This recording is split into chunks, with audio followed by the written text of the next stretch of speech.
오늘도 놀라운 하나님의 말씀은 고린도 후서 8장 1절부터 15절까지입니다. 이 부분은 헌금에 대해서 바울이 다루고 있죠. 당시 유대 땅에 큰 기근이 들었고 바울은 유대 지방에 있는 그리스도인들을 위해서 그 이방 지역에서 헌금을 거두고 있었어요. 그래서 이제 고린도 교회에도 그런 헌금을 할 수 있도록 권하면서 이 부분을 썼어요. 마게도니아 지역의 성도들의 열심, 그들의 헌신, 이거를 참조하도록 그가 이야기를 하죠. 그렇지만은 아주 중요한 원리를 바울이 이야기하고 있는데 바로 8장 9절이죠. 바로 이렇게 이야기하고 있죠. 우리 주 예수 그리스도의 은혜를 너희가 알거니와 부유하신 자로서 너희를 위하여 가난하게 되심은 그의 가난함을 인하여 너희로 부욕케 하려 하심이니. 그냥 읽다 보면은 이런 생각이 들어요. 예수님은 부유하신 자였잖아요. 하늘과 땅의 모든 부요를 가지신 만물의 창조자이시니까 그가 가난하게 되시지 않았냐. 그래서 그가 가난하게 되심으로 너희를 부욕케 하기 위하신 것이었다. 그럼 여기서 너희가 부욕케 된다는 건 무슨 뜻이에요? 물질적인 공급이 풍성하다는 뜻인가요? 아니면 영적으로 부욕케 된다는 뜻인가요? 너무 쉽게 영적으로 부욕케 된다, 이렇게 이해를 하죠. 자, 그런데 한번 생각을 해봐야 돼요.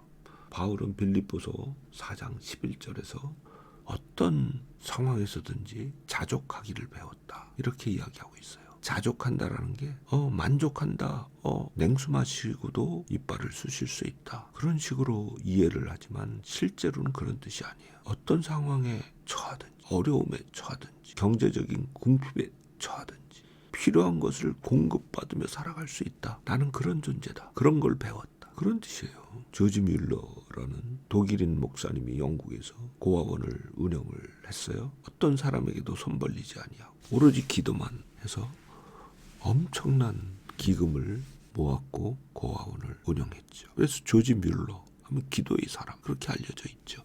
필요한 것을 공급받는 것, 즉 물질적인 필요를 채움받는 것, 그것을 이야기하는 것으로 보는 게 맞는 것 같아요. 마태복음 6장 33절에 너희가 하나님의 나라와 의를 구하라, 그리하면 이 모든 것을 너희에게 더하여 주시리라. 이 모든 것은 이 땅을 살아가면서 필요한 것이에요. 그게 부유한 거잖아요. 모든 것을 공급받는 것. 그것은 예수께서 친히 모든 부요를 버리고 가난한 자가 되셔서 우리에게 주신 놀라운 은혜예요. 모든 것을 공급받을 수 있는 그런 자로 우리를 만드신 거죠. 예수께서는 처절하게 가난해지셨잖아요. 몸에 걸칠 것도 없이, 목이 말라도 마실 물도 없이 저주의 십자가에 매어 달려서 완벽한 가난, 그 상태가 되셨던 거거든요. 그가 이 땅에 사실 때는 그 십자가에 달리시기 전까지는 가난했었나요? 아니에요. 예수님이 필요한 것은 다 공급받으셨어요. 그렇죠. 심지어는 가난한 자들에게 돈을 나눠주는 그런 역할을 가룟 유다가 했다고 나오죠. 가난한 자들에게 도움을 줄 수 있었어요. 그런데 그는 십자가에서 철저하게 가난해지셨어요. 그 가난함을 통해서 우리가 가난의 저주에서 완벽하게 해방이 되게 하셨고요. 부요를 누리며 살 수 있도록 은혜를 주신 거예요. 여기서 말하는 부요는 필요한 것을 공급받는 것을 말해요. 지금 이러한 성경 이해는 구약 성경 유대인들의 사고방식, 하나님의 말씀에 큰 문맥에 다 있어요. 시편 33편 19절을 보면은 거룩한 하나님의 성도들 기근 시에도 살게 하신다, 그렇게 되어 있고요. 시편 37편 19절에는 성도들이 어떠냐, 기근의 날에도 풍족할 거라고 했어요. 왜? 하나님의 공급하심으로 살아가니까. 가장 대표적인 사례가 광야에서 아무 데서도 먹을 것, 마실 것을 구할 수 없는 그 땅에서 하나님이 하늘에서 만나를 내려주심으로 살았잖아요. 반석에서 물을 내심으로 살았잖아요. 엘리야가 갈멜산으로 피신해 갔을 때 까마귀가 떡을 물어다 주어 그걸 먹고 살았잖아요. 하나님의 백성은 하나님의 공급하심으로 살아갈 수 있는 존재가 된 거예요. 어떻게 해요? 예수께서 십자가에서 처절하게 가난해지심으로 가난의 저주를 지셨기 때문에 지금 8장 9절에서 그 이야기를 하고 있는 거죠.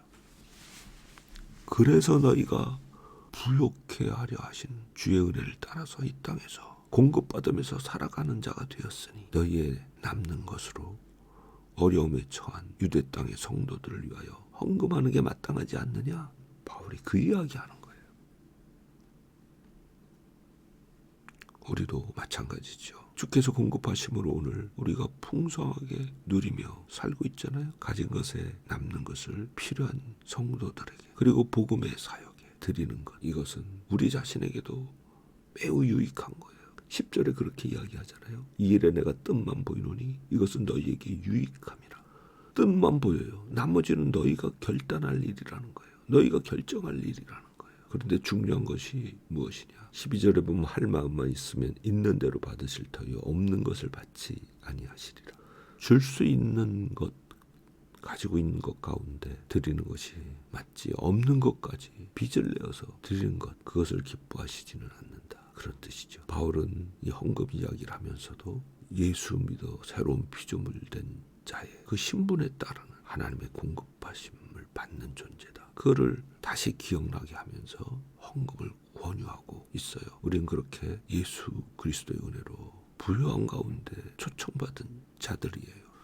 부요한 가운데 거하도록 그렇게 살도록 초청받은 자들이죠.